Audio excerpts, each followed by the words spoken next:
बिहार में तेजस्वी जी 2025 के चुनाव के लिए दौड़ लगा रहे थे और राहुल जी 2029 के चुनाव के लिए स्वीकार्यता बढ़ा रहे थे। दोनों के आप देखिए एजेंडे अलग थे। वोट चोरी के मुद्दे को लेकर चुनाव के टाइम पे जाने का कोई अर्थ नहीं निकलता है, क्योंकि बिहार का मतदाता अति जागरूक है और वोट चोरी के मुद्दे पे मुझे नहीं लगता कि एक बड़ा समर्थन खड़ा होगा, क्योंकि जो 65 लाख वोट कटे हैं उनमें यदि तेजस्वी के बीएलए और कांग्रेस के बीएलए चाहते तो 64 लाख यदि फर्जी वोट काटे गए हैं तो उनको जुड़वा दिया जाता।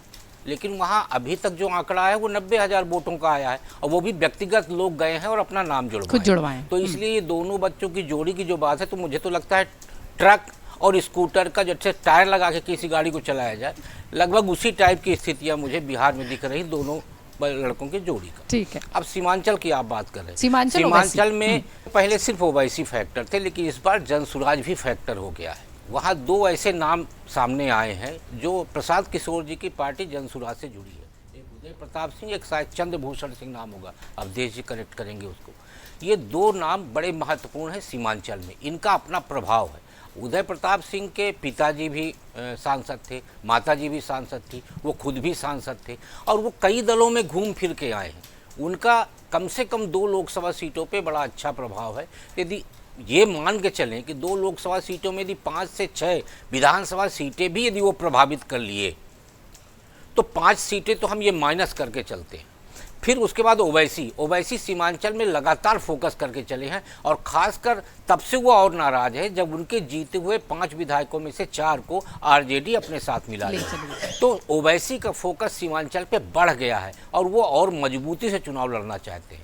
उन्होंने जो एक दांव खेला कि हमको महागठबंधन अपने साथ मिला ले और महागठबंधन की तरफ से उनके प्रस्ताव को ठुकरा दिया गया, उसके चलते जो ओवैसी के मतदाता हैं उनके बीच में भी कहीं ना कहीं आरजेडी और कांग्रेस के प्रति नाराजगी बढ़ी है। तो इस बार मुझे लगता है सीमांचल की जो 24 सीटें हैं वो 24 सीटें महागठबंधन के लिए और ज़्यादा चुनौतीपूर्ण बनने वाली। एसआईआर थोड़ा सा डाउन होता दिखा, वोट अधिकार यात्रा भी निकली, एसआईआर डाउन होता दिखा, इसीलिए शायद अब रोजगार वाला मुद्दा है, इसीलिए शायद अब बेरोजगारी इस तरीके से खूब उठाई जा रही है कि महंगाई है, बेरोजगारी है, जीएसटी भी इसीलिए लेकर आ गए, बिहार चुनाव था इसलिए। क्या ये सारे मुद्दे महागठबंधन को इतना फायदा पहुंचा पाएंगे तब जबकि 8 दल अब उनके साथ आ चुके हैं, सबको सीट देनी है? पिछले चुनाव बताते हैं कि जितने मुद्दों को आपने गिनाया है ना, किसी मुद्दे पे चुनाव नहीं हुआ और बिहार में तो खास तौर से देश के किसी भी राज्य में। ठीक है। और कभी भी कोई भी सरकार विकास के नाम पे चुनाव नहीं लड़ती, चाहे वो 20 साल से उस राज्य में हो। वामपंथी भी 32 साल तक शासक रहे, लेकिन कभी भी उन्होंने नहीं कहा कि बंगाल को हमने ये काम दिया।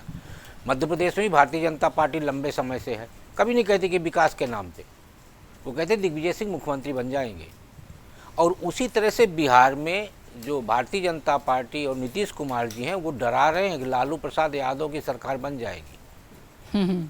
तो इसलिए आप जिन मुद्दों को, बेरोजगारी कभी मुद्दा नहीं रहा। बेरोजगारी क्या होता है, हमारे आपके सामने माइक देख के बच्चे बोल देते हैं कि बेरोजगारी बहुत बड़ा मुद्दा है, नहीं होता कभी भी। दूसरा, जो वहाँ के सबसे बड़े युवा तुर्क के रूप में हम लोग प्रस्तुत करें चिराग पासवान जी को, हम लोग बहुत ज़्यादा हाइप दे रहे हैं। चिराग पासवान अपने अस्तित्व के लिए संघर्ष कर रहे हैं। उनके पास पासवान वोट है जिसको समेट के रखना है, क्योंकि पशुपतिनाथ पारस फिर से खड़े हो रहे हैं, तो पासवान कहीं बटे ना, इसकी चुनौती उनके सामने है।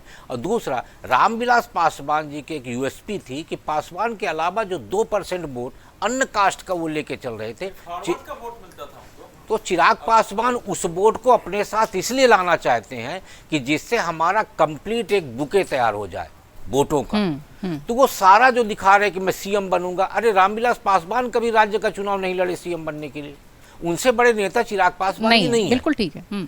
राज्य का चुनाव कभी गंभीरता से वो नहीं लड़े। राज्य का चुनाव वो इसलिए लड़ते थे कि केंद्र की राजनीति में हम सक्रिय रह सके।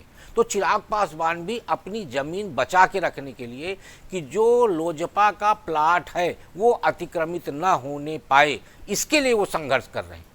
तो हम उनको जबरदस्ती हाइप दे रहे हैं, या तो हनुमान के रूप में या चीफ मिनिस्टर के रूप में। और उनको भी लगता है कम से कम इसी नाम पे हम चलते रहे तो हमारे पास जो हमारा वोट है वो मुख्यमंत्री के नाम पे हमारे पीछे खड़ा रहेगा।